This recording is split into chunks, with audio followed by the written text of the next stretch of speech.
आपने बताया कि आश्रम का मतलब है आ और श्रम कर। मैं भी आ जाऊंगी और श्रम भी करूंगी, तो क्या मुझे आप वापस जाने के लिए तो नहीं कहोगे? आप में से बहुत सारे लोग आश्रम में हमारे साथ जुड़ करके रहना चाहते हैं, काम करना चाहते हैं, संबंधित होना चाहते हैं, लेकिन ये एक ऐसी छलांग है जिसमें वापसी नहीं, जिसमें अगर आपने एक बार छलांग लगाई तो वापसी का मार्ग बचता नहीं है। ये स्वर्ग की सीढ़ी जैसे ही समझो इसको भी आप, क्योंकि यहाँ स्वर्ग ही है वाकई में जहाँ हम रह रहे हैं, और स्वर्ग की सीढ़ी पर जब चढ़ जाते हैं तो उतरने का मार्ग बचता नहीं है बाद में कहीं। तो अगर ऐसा आपकी मन बुद्धि विवेक आत्मा बॉडी माइंड सोल से आप ऐसा विचार कर चुके हैं कि हम अपने सारे सभी तरह के अहंकारों को खत्म करके हम इस चीज़ को कर सकेंगे, क्योंकि सबसे पहले परमात्मिक ऊर्जाएं आपके अंदर एक अहंकार को विकसित करती हैं। देखिए 3-4 चीज़ें होती हैं। जैसे आप ईश्वर की शरण में आते हैं, पूजा पाठ प्रारंभ करते हैं, आपका स्वास्थ्य अच्छा रहने लगता है, काया अच्छी हो जाती है। काया अच्छी होती है तो उसका एक दंभ और दर्प आने लगता है, उसका एक अहंकार विकसित होने लगता है कि मैं तो बहुत सुंदर, मैं तो बहुत बलिष्ठ, मेरे में तो बड़ी जान, मेरे में तो बड़ी ताकत। और काया अच्छी होने के साथ साथ माया भी अच्छी होने लगती है। अब एक तो नशा था काया का, और फिर माया भी जेब में आ गई, तो फिर और थोड़ा सा आदमी अकड़ में आ जाता है। और ये काया और माया के जो दंभ हैं, अहंकार हैं, ये बहुत दिन टिकते नहीं। तो अधिकांश लोगों के साथ 99% लोग इसके शिकार हो जाते हैं। रावण जैसा नहीं बच सका, और तो कोई क्या बचेंगे। और इतना बचा क्या नहीं सका, अहंकार का पर्यायवाची है रावण। मतलब अगर अहंकार के पुरोधाओं की कहीं सूची तैयार होती हो तो शायद सबसे पहले सर्वप्रथम रावण से ही प्रारंभ होगी। और जितने भी ये लोग हैं जो इस तरह के इन अहंकार अपराधी, जितने भी अपराधी हैं, वो अहंकार अगर उनके अंदर ना हो तो वो कभी अपराधी नहीं हो सकते। अपराध का मूल तत्व ही अहंकार है। तो ये 2 तत्व विद्यमान होने लगते हैं परमात्मिक कृपाओं के बाद। बड़े बड़े राक्षस, बड़े बड़े देवी देवता नहीं बच सके, जैसे आशीर्वाद लिया भगवान जी की तरफ भी चल दिए, बोले लो तुम्हारा ही कल्याण कर देते हैं। तो ये अगर इससे हम बच जाएं, और फिर नेह और बाकी चीज़ें, अब उसमें क्या होता है कि गुरु का काम होता है एक कुम्हार के जैसा, कि वो घड़ा को अंदर से सहार भी देगा और बाहर से ठोका भी लगाएगा उसमें, बाहर से उसको थोड़ा पीटेगा और अंदर से सहारेगा। अब सहारने में तो अच्छा लगता है, जब वो पीटता है तो बुरा लगता है। ये बड़ा फिर शेप आएगी कैसे, तो बहुत जल्दी हम फिर एकदम से बुरा मानने लगते हैं, कुछ करने लगते हैं। जैसे ही मैं किसी के संपूर्ण रूप से समग्र रूपेण परिष्कार का प्रयास करता हूँ, वो व्यक्ति छटक जाता है। वो घड़ा, जो कच्चा घड़ा था, वो फिर बिखर जाता है, फिर किसी काम का नहीं रहता, वो पात्र नहीं रह जाता। तो एक तो ये, अगर आप अपनी दुनिया छोड़ के आ सकें, अपनी दुनिया से मतलब आपके सारी प्रोग्रामिंग, आपके सारे परसेप्शंस, आपकी सारी सोच विचार बुद्धि विवेक, सब सारी डिग्रियां मैंने डिस्ट्रॉय कर दी, बैग में भर करके कबाड़े में डाल दी हैं सारी की सारी, ताकि कहीं जरूरत पड़े तो मेरे पास है ही नहीं अब कुछ। तो मैं बिल्कुल निरक्षर की तरह बैठा हूँ आज, मतलब अगर कहीं प्रूव करना पड़े तो मेरे पास कुछ है नहीं, मैंने सब समाप्त कर दिया। क्योंकि समस्या बहुत बड़ी उसमें, उसको संभाले रखो तो उसमें और दिमाग में खराबी आती रहती है कि मैं ये मैं वो। अगर ये समाप्त हो जाए तो अध्यात्म के मार्ग पर सबसे प्रिय और सबसे अच्छे व्यक्ति हो सकते हैं। वो कहते ना, हेरी मैं तो प्रेम दीवानी, मेरा दर्द न जाने कोई। तो वो मीरा या चैतन्य महाप्रभु, तो वो फिर आपको अहंकार शून्यता, ईगोलेसनेस, टाइमलेसनेस, सेल्फलेसनेस, ये ऐसे गुण हैं, ये नहीं हो पाते बस। और ये अगर इससे आप इसको अतिक्रमित कर जाएं तो फिर आप अध्यात्म के मार्ग के सबसे सुपात्र और सबसे सुयोग्य व्यक्ति हैं। हमें तो 20 लोगों की जरूरत है, स्त्रियों की, पुरुषों की, सभी लोगों की आवश्यकता है। और ऐसे कर्मठ लोगों की जरूरत है जो काम भी करें और हंसते हंसते पुरुषार्थ करें, हंसते हंसते, तो वो फिर बहुत अच्छा काम हो सकता है। उससे प्रकृति की सेवा हो सकती है, धर्म की सेवा हो सकती है, बहुत से कामों में बहुत अच्छा योगदान हो सकता है। और कई सारे काम ऐसे हैं जिन कामों में हमारी ऊर्जा निरंतर अभी भी लगती है। वो अगर हमारी ऊर्जा बचे तो हम बहुत महत्वपूर्ण कामों में लगा सकते हैं। जैसे उदाहरण के तौर पर, अगर कोई, मुझे पिछले 8 वर्षों में कोई ठीक बागवानी करने वाला व्यक्ति नहीं मिला एक भी, तो जेन्युइनली करे। मुझे दिखा के तो सब करते हैं, मैं जब पर्दा हटा देता हूँ हॉल के सामने से तो वो खुरपी चलाते वहाँ हैं और देखते मुझे हैं कि देख भी रहे हैं कि नहीं। मैं उसे कहता हूँ तू पौधा और मार देगा, उधर ही देख के कर ले जो तुझे करना है, मुझे मत दिखा। तो मुझे दिखाए बिना कोई काम कर सके, ऐसा व्यक्ति मुझे मिला नहीं। तो एक तो अगर वहाँ मेरा 1-2 घंटा बच जाए तो 1-2 घंटों में मैं ग्रंथों का पारायण कर सकता हूँ, आपके लिए मंत्रों का निषेचन कर सकता हूँ, आपके लिए बहुत सारे काम, बहुत सारे वीडियो, बहुत सारी चीज़ों का उपयोग कर सकता हूँ। लेकिन जब दोनों को मैं मूल्य के तराजू में तोलता हूँ तो मुझे प्रकृति का वो काम ज़्यादा मूल्यवान और ज़्यादा बेहतर और ज़्यादा सार्थक लगता है, इसलिए मैं थोड़ा सा इसको फिर पीछे कर देता हूँ। तो ऐसा अगर हो सकेगा तो कोई दिक्कत नहीं है, क्योंकि मैं अपनी तरफ से स्पष्टता रखना चाहता हूँ, ताकि कल को कोई भी बात ऐसा ना हो कि आपके मन में कभी ऐसा विचार आए कि लोग गुरुजी ने ये बात नहीं बोली। तो मैं कम से कम इतनी व्यक्तिगत ईमानदारी रखना चाहता हूँ कि मुझे लोगों की बहुत ज़रूरत है, लेकिन मैं किसी को भ्रमित करके, किसी को मिसगाइड करके, किसी को ब्रेन वॉश करके, किसी को, क्योंकि वो चीज़ चलती नहीं है फिर कभी, थोड़े बहुत दिन बाद आपको दिमाग में वो मोहभंग हो जाएगा। तो वो नहीं, हाँ पूरी तरह से जो घर बार है अपनो चले। हम अभी घर बारों में कोई फ्लैट में आग लगाने वाली बात नहीं है, घर बना है घेरे से, और घेरा मतलब पद का, दुकान का, मकान का, रिश्तों का, संबंधों का, पैसे का, प्रतिष्ठा का, कामों का, दामों का, चामों का, चाम का भी घेरा होता है। मैं तो बहुत सुंदर, अभी सुंदर कुछ भी नहीं, परमात्मा से सुंदर कुछ भी नहीं। तो दाम का कि मेरे पास बहुत पैसे, कोई पैसे नहीं है, कुछ भी सब मान्यता है। पैसा वो है, धनवान वो है जिसकी जेब में माता लक्ष्मी प्रसन्न रूप में विराजित हैं, बाकी तो सब मान्यताएं हैं। और वो आप रुपीज़ लेकर के जाएंगे तो इंडोनेशिया में भी नहीं चलेगा, मेडागास्कर में भी नहीं चलेगा, जहाँ 500 रुपये के 5 लाख आते हैं। तो बहरहाल, तो ये सब मान्यताएं हैं। तो ऐसे दाम, काम, चाम, इन सब चीज़ों से अगर हम सोचते और करते तो पर हो जाएगा धीरे धीरे। रोज ही मैं आपको ये चीज़ें जब बार बार आपको संप्रेषित करूंगा, रोजाना इन पर हम चर्चा करेंगे, तो आपका विवेक और आपका मन धुलता जाएगा, और फिर एक दिन ऐसी अवस्था आएगी कि आपको फिर ये चीज़ें प्रभावित नहीं करेंगी। अच्छा, कुछ ऐसे जन हैं जो यहाँ कभी नहीं रह सकते, कभी नहीं आ सकते, कभी इस प्रकल्प में फिट नहीं होते, तो वो दूसरों को मिसगाइड करते हैं कि मैं तो जा नहीं पाया, तू कैसे जाए। तो बड़ा एक उल्टा काम हो जाता है। अब क्या हुआ, एक कुआं था एक गांव में। उस गांव में उस कुएं का पानी जो भी पी ले वो पागल हो जाए। और पागल हुई तो ऐसा हुआ कि बहुत अकाल सा पड़ा, तो सारे के सारे लोगों को मजबूरन उस कुएं का पानी पीना पड़ा। सारे गांव के लोगों ने पानी पी लिया, और पानी पीने के बाद रात को 8 बजे मशाले ले लेकर के राजमहल पर जा चढ़े। राजा के महल के नीचे खड़े हैं और हल्ला गुल्ला कर रहे हैं, कह रहे राजा पागल है, इसको बाहर निकालो, और ये जो है दिक्कत करेगा, राजा हमारे काम का नहीं है, क्योंकि हम तो सब बहुत बढ़िया, हमारी जनता प्रजा, क्योंकि पागल कभी खुद को पागल कभी नहीं समझता, वो हमेशा दूसरों को पागल बताता है। तो जो पूरा गांव ही पागल हो गया, तो सब जा चढ़े। राजा ने जाके अटारी पे खड़ा हुआ, ऊपर वाली प्राचीर से देख रहा है जनता को, हजारों की संख्या में लोग नारेबाजी कर रहे हैं, हल्ला गुल्ला कर रहे हैं। तो वो वजीर से पूछता है अपने सेना, जो उसका मुख्य सलाहकार है, उसका जो मुख्य मंत्री है, उससे कहता है, मंत्री जी आपने सब समस्याओं के समाधान किए हैं, अब ऐसी स्थिति में क्या करें, ये सब ने पागलों के कुएं का पानी पी लिया है और सारे कह रहे राजा पागल है। तो वो कहते हैं, काम करते हैं, पिछले दरवाजे से चलो, रथ निकलवा लो बाहर, और महल के सारे आदमी ले लो साथ में अपने, एक एक चुल्लू मार आते हैं। वो पहुंचते हैं, वो भी एक एक उसमें से एक बाल्टी खींचते हैं, और अपना वो एक एक गिलास पानी पी के, और फिर राजा भी उन्हीं के बीच में आके कह रहा है, वो सब के सब पागल हो जाते हैं। बहुत बड़े पूरी रात तो सब चलता है, फिर पूर्णिमा की रात में नाचते गाते हैं, जो कि सभी बुद्धिमान हो गए, कोई बचा ही नहीं ऐसा जो पागल हो। सारे के सारे ही जब पागल हो जाएं, तो ये दुनिया ऐसी ही है, इसमें वो चुल्लू पानी पीना पड़ेगा आपको, फिर बढ़िया है, फिर भांगड़ा चलेगा, फिर कोई समस्या है नहीं एक्चुअली, ये बात है। और पहले इसका अभ्यास अपने घर से कर लीजिए। महावीर स्वामी के जीवन की घटना आती है। महावीर स्वामी ने 8 वर्ष के अबोध हैं, छोटे बच्चे हैं, अपनी माता से कहते हैं, माता मैं संन्यास लेना चाहता हूँ, मैं धर्म और अध्यात्म के परमात्मा के मार्ग पर जाना चाहता हूँ। जैसे माताएं डरती हैं, वो भी डर जाती हैं। महावीर स्वामी की माता, जो जैन धर्म के 24वें तीर्थंकर हैं, कहती बेटा तुझे ना मैं जाने दूंगी, और तू तो राजाओं का पुत्र है, तू कैसे जंगलों में, कैसे ये सब कैसे जीवन काटेगा, ये जैसे माओं का मन होता है। तो वो घर में ही ऐसे हो जाते हैं, वस्त्र भी त्याग दिए, खाना भी एक टाइम खाएं, और रहें भी ऐसे ही, कोई कुछ कह भी रहा है तो मुस्कुराते रहे हर से बैठे बैठे।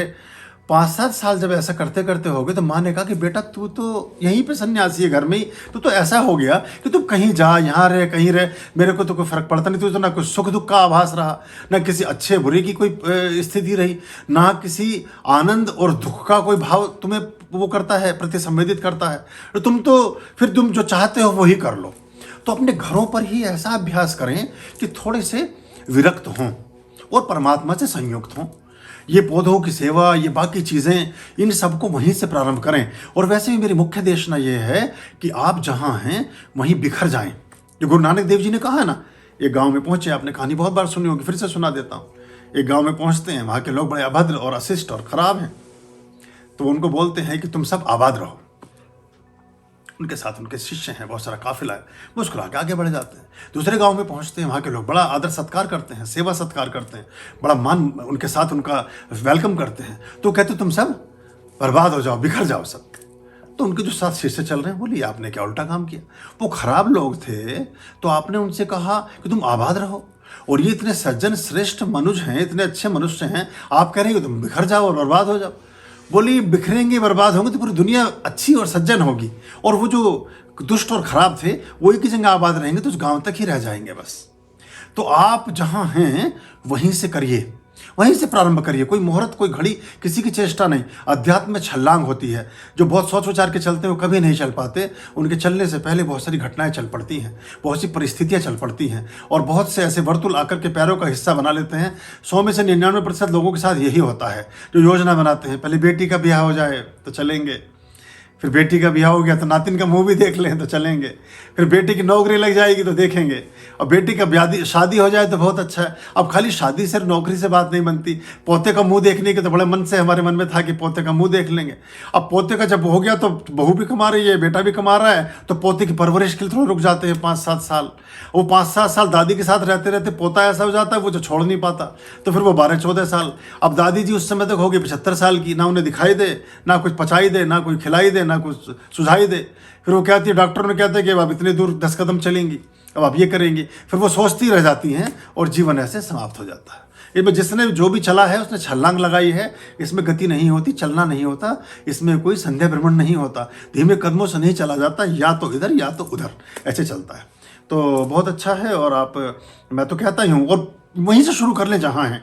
आप एक अच्छे अध्यापक हैं तो दुनिया आपकी मिसाल दे। अगर आप अध्यापक हैं तो दुनिया कहे कि अच्छे अध्यापक हैं। आप कहीं एक क्लर्क हैं तो लोग कहें कि ऐसा क्लर्क किसी दफ्तर में नहीं देखा। तुम कौन हो, तुम क्या पढ़ते हो, तुम किससे संबंधित हो, और फिर तुम कहोगे कि हम गुरुजी से संबंधित हो, तो कितने मान सम्मान हमारा बढ़ेगा। तुम एक अच्छे दुकानदार हो, ठीक से ईमानदारी से दुकान पे सामान बेच रहे हो, थोड़ा अपना अंश तो लेगा ही जो आदमी परिश्रम करेगा, लेकिन उसमें पूरी सदाशयता और पूरी ईमानदारी और पूरा क्वालिटी और सारी चीज़ों की गुणवत्ता आपने ख्याल में रखी है, तो उससे आपका मान मर्यादा बढ़ेगी, काम में बरकत भी होगी। तो जहाँ हो वहीं श्रेष्ठ हो जाओ। सभी आश्रमों में आ भी नहीं सकते, और मैं चाहता भी नहीं हूँ कि बहुत बड़ी भीड़, क्योंकि आश्रमों में निठल्लों की भीड़ बढ़ गई है। आश्रम में पड़े हुए लोग खाना खा रहे हैं, मोटे मोटे उनके पेट हो गए हैं, वो आलस्य से भरे हैं, प्रमादों से भरे हैं, व्यसनों से भरे हैं। आधे 70% आश्रमों में चिलमें उड़ रही हैं, सुल्फे खप पी रहे हैं, पता नहीं क्या क्या कर रहे हैं लोग। तो वो सब इसके लिए नहीं था परमात्मा का स्थान, ये किसी और काम के लिए था। तो आप जहाँ हैं, आपसे कोई मिले और जब आपके मन के अंदर झांके तो उसे लगे कि उसने मंदिर के दर्शन किए। जब आपके साथ संसर्ग करे, तो साथ बैठे, आपसे संपर्क करे, आपसे साक्षात्कार करे, आपसे संवाद की आदान प्रदान हो, तो उसे लगे कि किसी देवी देवता से बात कर रहा है। कहीं जाने की जरूरत नहीं है, जहां हो वहीं से जग जाओ। अपदीपो भव, जो बुद्ध का वचन था, जहां हो वहीं प्रकाशित हो जाओ। और ये मैं प्रकाशित होने की कीमिया ही आप तक संप्रेषित कर रहा हूँ, प्रेषित कर रहा हूँ, भेज रहा हूँ आप तक। वहीं से हो जाओ। और उनमें से जो बिल्कुल लगे, जिनको कि नहीं जी चलो ठीक है, घर बार है अपना, चले हमारे साथ, तो यहाँ घर वही था, घेरा जिसने जला दिया वो फिर चल सकता है साथ। बहुत से लोग चले हैं, चल रहे हैं, बहुत अच्छे से चल रहे हैं, और सभी का स्वागत है। पर ये अगर इस तरह से मन को, विचार को बना करके आएंगे तो बहुत अच्छा होगा। बहुत सारे शिष्यों के साथ एक चीज और आती है, जो भी संबुद्ध रहस्यदर्शी है, जो एनलाइटेंड गुरु हैं, वो सभी तरह की चीजों से वाबस्ता होते हैं, सभी तरह के सामाजिक वर्तुलों के अनुभोक्ता होते हैं, सभी तरह की चालाकियां, सभी तरह की दुष्टताएं, सभी तरह के क्रोध, सभी तरह की हिंसाएं, सभी तरह के वैमनस्यों के उनके मन में ग्लिम्पसेस होते हैं। उनको वो अतिक्रमित कर चुके होते हैं, यानी उनको उचित और श्रेष्ठ ना जानकर अपने जीवन में उन अवमूल्यन या उन अवगुणों को कभी वो संग साथ नहीं रखते, क्योंकि उनके नतीजों का उनको पता होता है। लेकिन सामान्य जन ये सोचते हैं कि इन्हें कुछ पता नहीं है। भले, भोले और बेवकूफ तीन कैटेगरी के लोग होते हैं, लेकिन ज्यादातर हम भले लोगों को और भोले लोगों को बेवकूफ भी समझने लगते हैं। तो प्राय जो गुरुओं की तरफ लोग आते हैं, वो बहुत बड़े अपने सिर पे बहुत बड़े अपने विचारों के कलश लेकर चलते हैं, और वो बहुत छोटी छोटी छोटी चीज़ों में अपने मंतव्यों की पूर्ति के लिए आते हैं। कई बार लोग, बहुत से ऐसे लोग आते हैं जो अपनी बनी बनाई व्यवस्थाओं को हमसे टिक मार्क लगवाना चाहते हैं, यानी जो वो कर रहे हैं बस उसको हम हामी भर दें बस उसकी। ये बड़ा मुश्किल है। अगर वो उचित और श्रेष्ठ है तो हमारी सहमति स्वीकृति उसके संग साथ है ही, लेकिन जो नहीं है उसको करने की कोशिश करते हैं लोग। तो वो अगर ठीक ही होता तो आप अपने जीवन में ही सुखी और शांत और आनंदित हो रहे होते। इसका मतलब वो ठीक नहीं था, तभी आप उसको त्याज्य करके एक नए मार्ग पर चले हैं। तो नए मार्ग में आपको शून्यता के साथ आना होता है। जिस पात्र में पहले से कुछ भरा है उसमें जो भी डालोगे बाहर बह जाएगा। एम्प्टीनेस के साथ आना पड़ता है, खालीपन के साथ आना पड़ता है, और उस खालीपन के साथ ही फिर आप किसी कार्य को कर सकते हैं।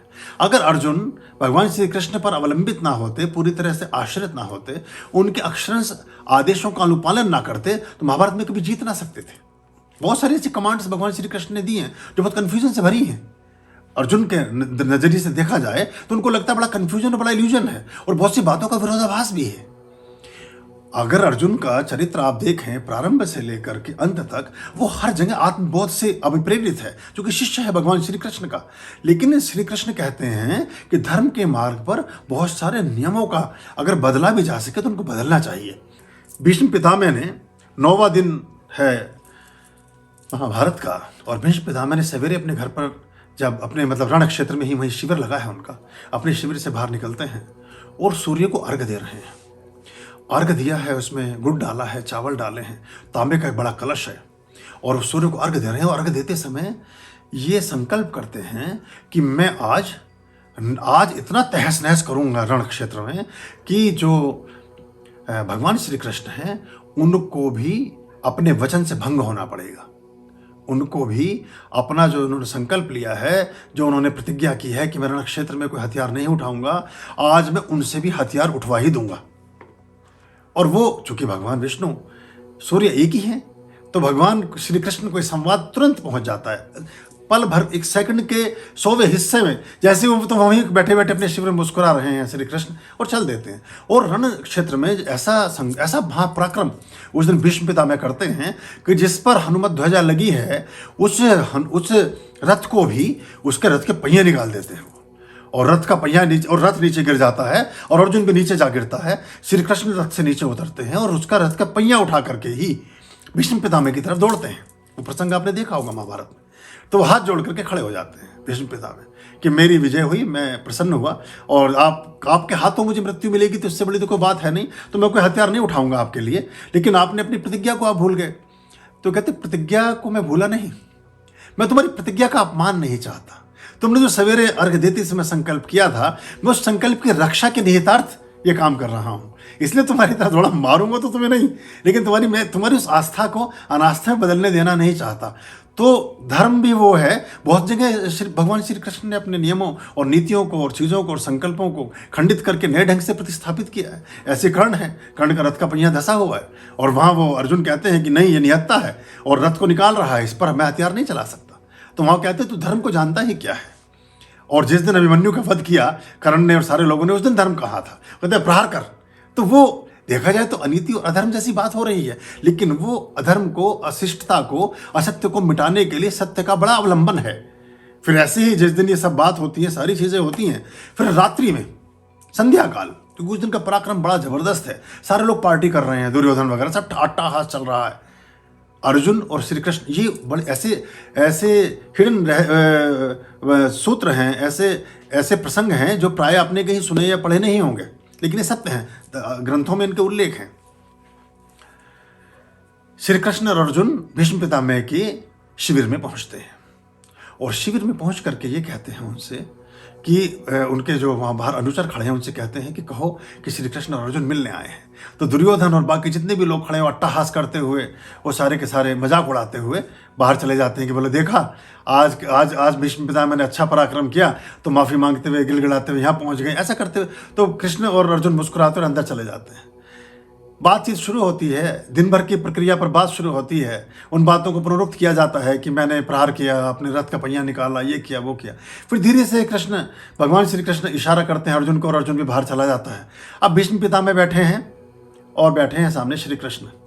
अब भीष्म पितामह से श्री कृष्ण कहते हैं कि आप इस अधर्म के संलग्न में संयोजन में कब तक स्थापित होते रहेंगे? कब तक आप अपनी, चूंकि आपको अमर मृत्यु का वरदान है, और देखा जाए तो वहीं उसी संवाद में अप्रत्यक्ष रूप से भगवान श्री कृष्ण भीष्म पितामह से उनके प्राण मांगते हैं। उनसे कहते हैं अब छोड़िए, अब जो अम्बा अंबिका अंबालिका जो उनका जो वचन है, उनका जो श्राप है, उसको पूर्ण होने दीजिए। और ये इतना बड़ा जो वर्तुल कई पीढ़ियों से चला आ रहा है, इस कवच से आप बाहर आएँ, इस कैचुली को छोड़ दें अब आप, और अब आप ऐसा रहें, अब रण में क्षेत्र में ऐसा पराक्रम आप ना करें, क्योंकि सत्य का मार्ग। और वहाँ फिर आंख खुलती है भीष्म की। वो कहते हैं अच्छा, मैं इस गलत प्रतिज्ञा में मैं ऐसा भी कुछ कर रहा हूँ। और साथ में बहुत के बाद फिर उसके बाद भीष्म के हाथ नहीं चलते फिर, और फिर पराजय कौरवों की होती चली जाती है।